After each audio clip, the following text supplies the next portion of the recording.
Hey everyone, and thank you for tuning in to another episode of Jurassic World Cinematics. Before we begin today's episode, I would like to ask you to please also take a look at my gaming review YouTube channel called Kanoa Reviews. You can find the link to that channel in the description down below. I do reviews of both old and new games, and you can even request some reviews, including of course, dinosaur games. So please take a look at my channel Kanoa Reviews, and if you like what you see, then please subscribe, as it helps me out a lot. Thanks, and enjoy the rest of the episode. The park had just received 2-star attractions, and was the talk of the town once again. The other critters and creatures were of course not forgotten, but as time went on, new additions to the park still needed to be made. A lot of money had been saved up during the hiatus, and for this next dinosaur, another swamp area was created. But unlike the recently added Spinosaurus, this was a far smaller area for a far smaller dinosaur. The Baryonyx was the dinosaur that would be added to the park.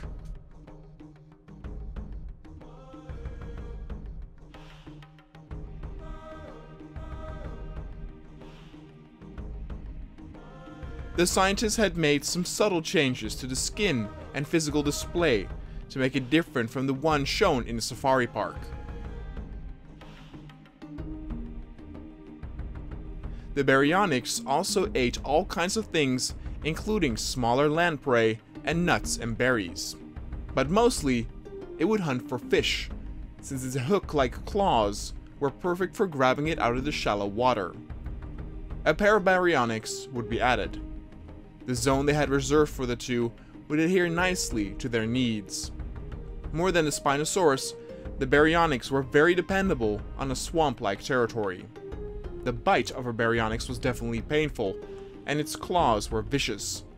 But it wasn't uncommon for a larger predator to also show interest in a Baryonyx, and thus the swamp area gave them proper protection since larger predators would not venture there due to all the thick vegetation. The second Baryonyx had a color pattern more closely to the ones found at the safari park and the rest of the island.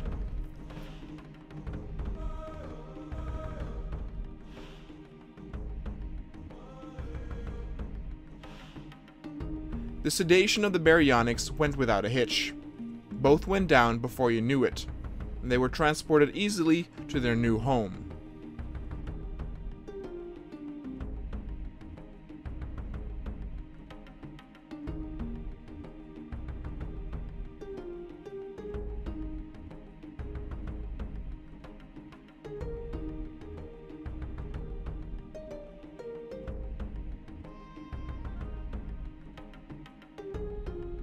There was some stress amongst staff as they lay in wait to see if the two dinosaurs liked their new habitat. More so than other species, they were a bit more picky on their territory.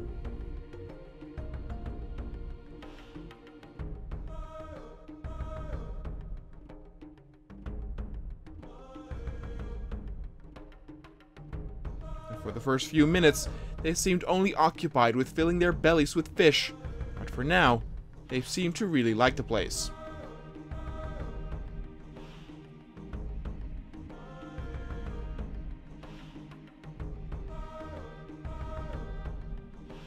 In a way, the Baryonyx was quite a shy type. It had to make itself quite vulnerable by getting close to an open river and focus on the fish. In that sense, it left itself wide open for an ambush by a predator. But that was of course not a possibility here.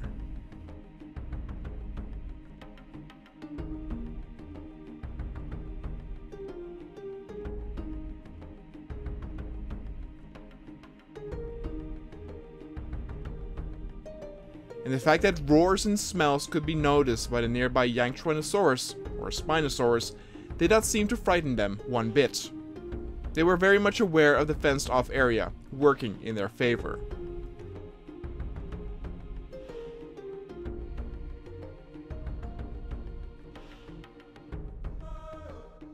And so the Baryonyx fit right into the park, and the train always moved forward. This time, it was time for another special guest.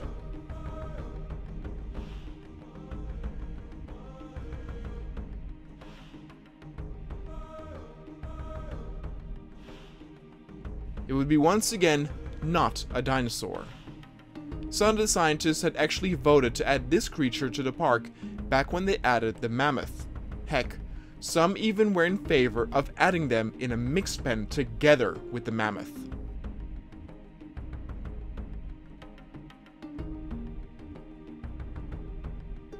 But for now, they would receive their own zone, and the park welcomed their newest addition in the form of the woolly rhino.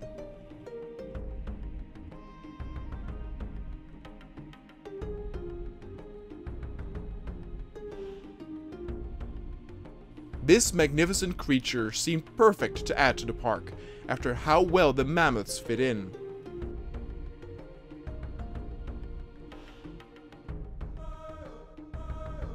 It also gave the imagination free way to think about what other ancient creatures they could be adding next.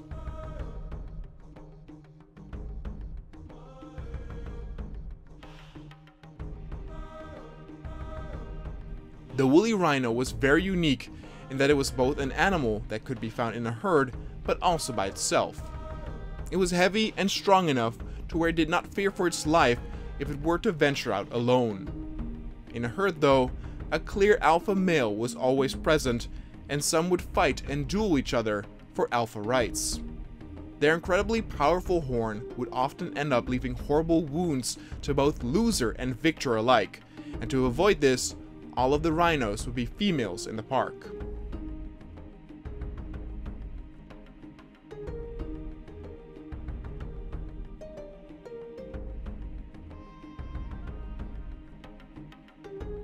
They were also very territorial, and the rangers that went in to sedate them were warned to be quick and swift.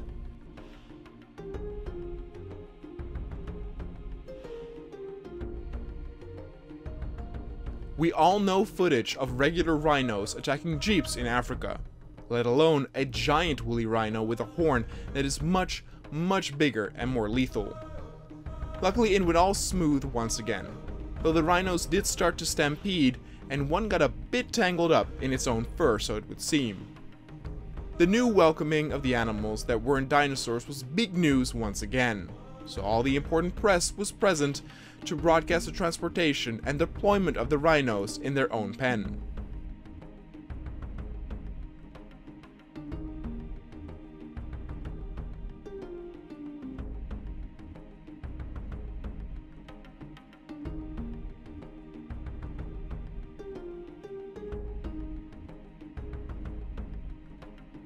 But when the rhinos did arrive, it did not go as well as with most of the other animals in the park. Some of the rhinos immediately started running, as if they were startled or confused on what happened.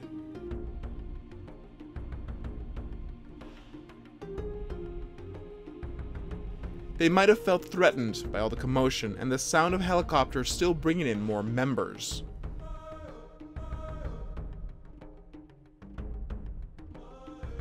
They clearly noticed that they were locked in, moving around the perimeter to assess the situation.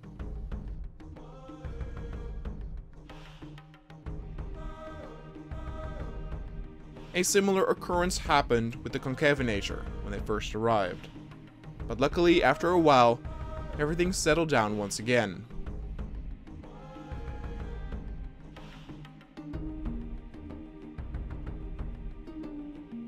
Raging like that certainly built up some thirst and appetite, and before you knew it, they were all side by side enjoying the fresh water and fresh food that was delivered.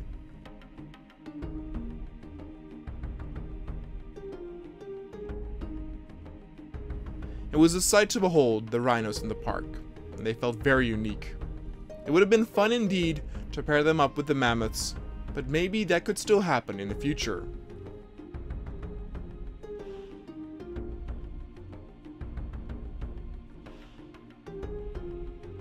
For now, the park enjoyed its newest star attraction, and the stars had finally calmed down.